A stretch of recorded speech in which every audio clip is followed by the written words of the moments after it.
अस्सलामुअलैकुम, welcome to my channel. I am Salim. Lectures बात करेंगे एड्रेनर्जिक एगोनिस्ट के बारे में। प्रीवियस लेक्चर में हम डिस्कस कर चुके हैं कोलिनर्जिक एगोनिस्ट एंड एंटागोनिस्ट के बारे में। उनके लिंक डिस्क्रिप्शन में अवेलेबल है, आप वहां से उसे सुन सकते हैं। चैनल को सब्सक्राइब जरूर करिएगा। कोई कंफ्यूजन, कोई क्वेश्चन हो तो आप कमेंट कर सकते हैं। Adrenergic agonist, adrenergic antagonist, adrenergic neurons and receptors, ये सब क्या होते हैं ये हम इन लेक्चर्स में डिस्कस करेंगे। स्टार्ट करते हैं।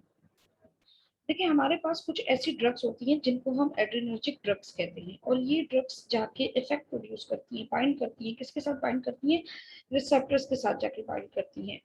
कौन से रिसेप्टर्स होते हैं? वो रिसेप्टर्स एड्रेनर्जिक रिसेप्टर्स होते हैं। देन बाइंड करके ये अपना इफेक्ट प्रोड्यूस करती हैं। इसको थोड़ा सा इजी करके मैं समझाती हूँ, एग्जांपल देती हूँ कोलिनर्जिक की। आपने जैसे कि प्रीवियस लेक्चर में सुना था कि कोलिनर्जिक रिसेप्टर्स जो होते हैं उनसे कौन बाइंड करता है? कोलिनर्जिक रिसेप्टर से बाइंड करते हैं एसिटाइल कोलिन मॉलिक्यूल, और बाइंड करने के बाद वो बायोलॉजिकल इफेक्ट प्रोड्यूस करवाते हैं, मजीद उसको स्टिमुलेट करते हैं, और जो भी एक्शन होना होता है, जो भी फंक्शन परफॉर्म करना होता है, वो प्रोसीड हो जाता है। ठीक है। अब इसी तरीके से यहाँ पे हमारे पास इस दफा जो रिसेप्टर्स हैं, these are adrenergic receptors। अब इन एड्रेनर्जिक रिसेप्टर्स पे कौन बाइंड करेगा? इन एड्रेनर्जिक रिसेप्टर पे एक्चुअली जो बाइंड करते हैं neurotransmitter, these are epinephrine, norepinephrine. ठीक है, ये बाइंड करते हैं एपिनेफ्रिन और नॉरएपिनेफ्रिन एड्रेनर्जिक रिसेप्टर से। जिस तरीके से कोलिनर्जिक रिसेप्टर्स को आपने डिस्कस किया था, वो फर्दर उनकी फैमिलीज थी, मस्करेनिक, निकोटिनिक, और मस्करेनिक में भी M1 M2 M3 M4 and M5, और निकोटिनिक में MM NN एंड NM। इसी तरीके से यहाँ पे ये जो एड्रेनर्जिक रिसेप्टर्स होते हैं, इसकी भी बहुत सारी टाइप्स होती हैं, अल्फा एंड बीटा। फर्दर वो भी डिवाइडेड हैं, alpha 1A 1B 2A 2B। वो जिस वक्त हम रिसेप्टर्स की फैमिलीज पढ़ेंगे तो उस वक्त मैं उसको एक्सप्लेन करना चाहूंगी। अभी क्या कहना चाह रही हूँ? ये कहना चाह रही हूँ कि these are combinedly known as adrenoceptors. ठीक है। अब इन रिसेप्टर्स पे कौन बाइंड करेगा? इन रिसेप्टर्स पे बाइंड करते हैं एपिनेफ्रिन और नॉरएपिनेफ्रिन, और बायोलॉजिकल रिस्पांस प्रोड्यूस करेंगे। ठीक है, इनको मजीद स्टिमुलेट कर देंगे, एक्टिवेट कर देंगे। होता क्या है, यहाँ हम डिस्कस कर रहे हैं एड्रेनर्जिक एगोनिस्ट। इनमें होता क्या है? देखिए, एगोनिस्ट वो मॉलिक्यूल होता है जो कि सिमिलर इफेक्ट प्रोड्यूस करवाता है। मींस जो इफेक्ट नॉरएपिनेफ्रिन ने या एपिनेफ्रिन ने इन रिसेप्टर्स के साथ बाइंड करके प्रोड्यूस करना था, वही इफेक्ट यहाँ पे एड्रेनर्जिक एगोनिस्ट जो है, एड्रेनर्जिक ड्रग्स जो है, बाइंड करके वही प्रोड्यूस करवाएंगी। बट ये जो एड्रेनर्जिक एगोनिस्ट है, ये जो एड्रेनर्जिक ड्रग्स हैं, ये दो तरह के हमने इनको ना डिवाइड कर दिया एजेंट्स में। मतलब क्या कहना चाह रही हूँ? एड्रेनर्जिक ड्रग्स जो हैं, जब इन एड्रेनर्जिक रिसेप्टर्स के साथ बाइंड करती हैं तो दो तरह से इफेक्ट प्रोड्यूस करवाएंगी। दो तरीके का चेंज होगा। क्या? या तो ये जैसे ही बाइंड करेंगी उस रिसेप्टर्स, एड्रेनर्जिक रिसेप्टर के साथ, उसको बाइंड करके एक्टिवेट कर देगी। ठीक है, मजीद उसकी एक्टिविटी को एनहेंस करवा देंगे। तो हम इन एजेंट्स को, फिर हम इन ड्रग्स को कहेंगे सिंपैथोमाइमेटिक्स। ठीक है।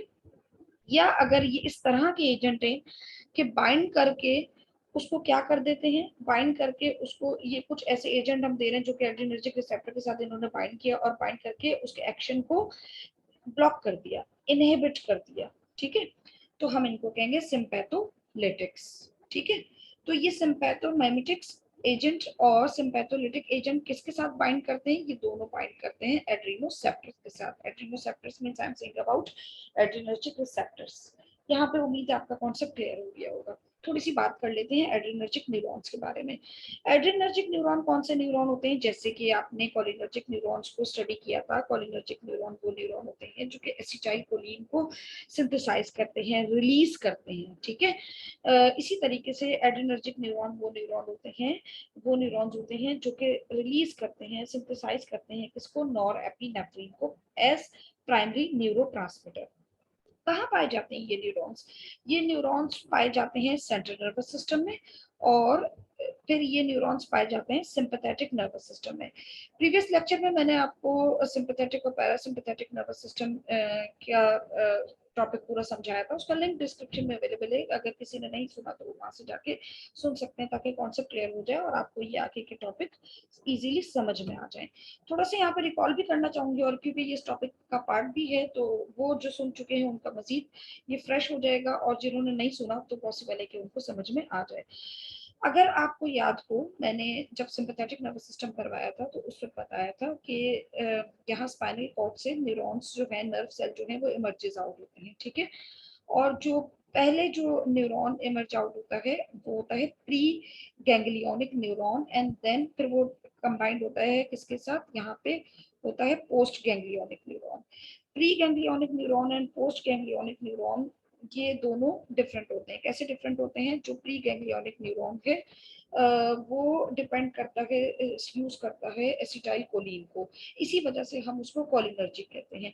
और यहाँ पे ये जो पोस्ट गैंग्लियोनिक न्यूरॉन है, नर्व है, ये एड्रीनर्जिक होता है। क्यों? क्योंकि ये एपिनेफ्रिन और नॉर एपिनेफ्रिन पे डिपेंड करता है, जिसको हम एड्रीनलिन और नॉर एड्रीनलिन भी कह सकते हैं। अब यहाँ क्या सिस्टम हुआ, थोड़ा सा यहाँ बताती चलूं मैं। लेट सपोज सिग्नल यहाँ पे ट्रांसफर हो रहा है, कोई भी इंफॉर्मेशन है फ्लो कर रही है, तो वो किसके थ्रू करेगी? एसिटाइल कोलिन उसके लिए रिस्पॉन्सिबल है, और वो आ गई यहाँ तक। अब ये जो न्यूरॉन है, क्योंकि कोलिनर्जिक नर्व है ये, तो इसने क्या रिलीज करना है? कोलिनर्जिक है तो ये एसिटाइल कोलिन को रिलीज करेगा। ये मैं बना रही हूँ एसिटाइल कोलिन न्यूरोट्रांसमीटर। ये एसिटाइल कोलिन किससे बाइंड करेगा? आपको मालूम है एसिटाइल कोलिन बाइंड करता है या तो मस्करिनिक रिसेप्टर से या निकोटिनिक रिसेप्टर से। तो अब यहाँ जो पोस्ट गैंग्लियोनिक न्यूरॉन है, ये इसकी यहाँ पे जो रिसेप्टर है वो कौन सा रिसेप्टर है इसके पास? इसके पास है निकोटिनिक रिसेप्टर। इसके पास निकोटिनिक रिसेप्टर है, इसी वजह से ये एसिटाइलकोलिन इस निकोटिनिक रिसेप्टर से इजीली बाइंड कर जाएगा। जैसे ये बाइंड करेगा, इसको एक्टिवेट कर देगा और बायोलॉजिकल रिस्पांस प्रोड्यूस हो जाएगा। अब क्योंकि ये है पोस्ट गैंग्लियोनिक न्यूरॉन या नर्व, तो अब ये किस पर डिपेंड करते हैं? ये डिपेंड करते हैं नॉरएपिनेफ्रिन एपिनेफ्रिन पे। ठीक है, तो मतलब इसने क्या रिलीज करना है? अब इसने रिलीज करना है नॉरएपिनेफ्रिन को या एपिनेफ्रिन को। ठीक है, तो सपोज कर लीजिए अब इसने यहाँ पे रिलीज कर दिया एपिनेफ्रिन और नॉरएपिनेफ्रिन को, और ये कहाँ तक जा रहा है? ये सिग्नल पहुंचा रहा है हार्ट की तरफ। अब हार्ट पे क्या होता है? हार्ट पे होते हैं रिसेप्टर्स। देखें, जैसे कि मैंने बताया कि एसिटाइलकोलिन बाइंड करता है कोलिनर्जिक रिसेप्टर से, उसी तरीके से एपिनेफ्रिन एंड नॉरएपिनेफ्रिन बाइंड करते हैं एड्रेनर्जिक रिसेप्टर से। एड्रेनर्जिक रिसेप्टर दो तरह के होते हैं, अल्फा एंड बीटा। उनकी भी मैंने बताया कि फर्दर सब टाइप होती है, जो कि अभी हमारा टॉपिक नहीं है, बाद में उसको डिस्कस करेंगे। अब यहाँ सपोज कर लीजिए, let suppose this is heart, और यहाँ पे होंगे एड्रेनर्जिक रिसेप्टर्स, और ये जो रिलीज किया जा रहा है एपिनेफ्रिन को या नॉर एपिनेफ्रिन को, तो अब ये बाइंड करेंगे किसके साथ? इन एड्रेनर्जिक रिसेप्टर्स के साथ। एड्रेनर्जिक रिसेप्टर्स के साथ ये बाइंड करके बायोलॉजिकल इफेक्ट अपना प्रोड्यूस करवा लेंगे। हार्ट रेट इंक्रीज हो गया, हार्ट बीट बढ़ गई।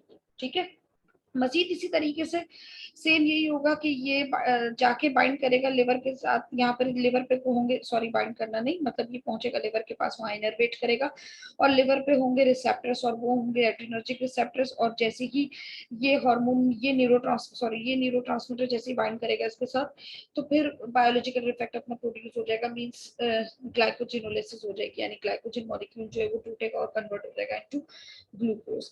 इसी तरीके से जीआई जो हमारा पूरा सिस्टम है, वहां तक भी ये पहुंचेगा। मैंने एक चीज और बताई थी, जब सिंपैथेटिक नर्वस सिस्टम करवाया था, मैंने कहा था कि एक सिंगल नर्व अराइज होती है और there is no concept of post ganglionic neuron, और वो डायरेक्ट जाता है किसकी तरफ? लीड करता है, it lead to adrenal medulla. और एड्रिनल मेड्यूला पे कौन से रिसेप्टर्स होते हैं? एड्रिनल मेड्यूला पे निकोटिनिक रिसेप्टर्स होते हैं, क्योंकि आपको मालूम है कि एसिटाइलकोलिन निकोटिनिक रिसेप्टर से बाइंड करता है, और ये जो न्यूरॉन है ये कोलिनर्जिक न्यूरॉन है। ठीक है, ये डिपेंड करता है, यूज करता है एसिटाइलकोलिन को।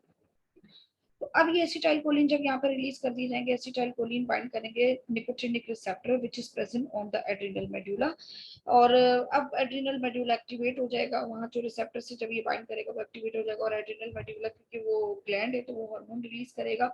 अब उसने कौन से हार्मोन रिलीज करने हैं? उसने हार्मोन रिलीज करने हैं, दो हार्मोन वो रिलीज करता है, एक को हम कहते हैं एपिनेफ्रिन और दूसरे को हम कहते हैं नॉर एपिनेफ्रिन। ठीक है, ये दोनों हार्मोन एपिनेफ्रिन और नॉर एपिनेफ्रिन, इन दोनों में फर्क क्या होता है? देखें, जो नॉर एपिनेफ्रिन होता है ना, उसकी मिथाइलेशन हो जाती है। जब वो मिथाइलेटेड हो जाता है ना नॉर एपिनेफ्रिन, तो फिर वो कन्वर्ट हो जाएगा किसमें? इनटू एपिनेफ्रिन में। और ये कहाँ पे स्टोर होते हैं? ये स्टोर होते हैं एड्रिनल मेडुला में, सेल्स होते हैं जिनको हम कहते हैं क्रोमेफिन सेल, वहां पे ये स्टोर हो रहे होते हैं।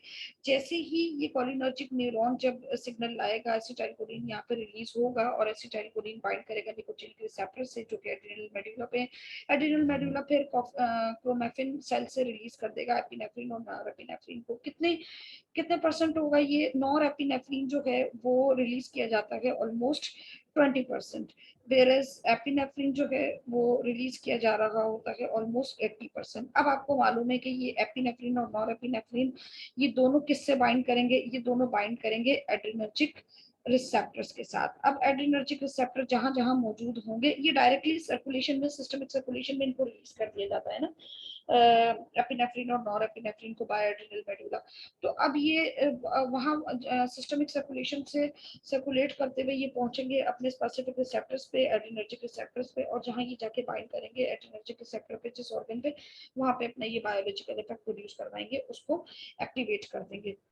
नॉर्मली ये जो हो रहा होता है वो सिंपैथेटिक नर्वस सिस्टम में हो रहा होता है, क्योंकि अभी यहाँ जो मैंने एग्जांपल देकर आपको समझाया है, जो मैं समझा रही हूँ, अगर आप फोकस करें तो ये सब मैं बातें कर रही हूँ सिंपैथेटिक नर्वस सिस्टम की। क्योंकि अगर आपको याद हो पैरासिम्पैथेटिक, तो उस वक्त मैंने बताया था कि पैरासिम्पैथेटिक में pre and post ganglionic neuron जो होते हैं वो दोनों के दोनों कोलिनर्जिक होते हैं और दोनों के दोनों एसिटाइल कोलिन पर डिपेंड करते हैं। तो इसका मतलब ये जाके जहाँ बाइंड करेंगे तो वो होगा निकोटिनिक रिसेप्टर, ठीक है, वहां पर निकोटिनिक रिसेप्टर्स होते हैं।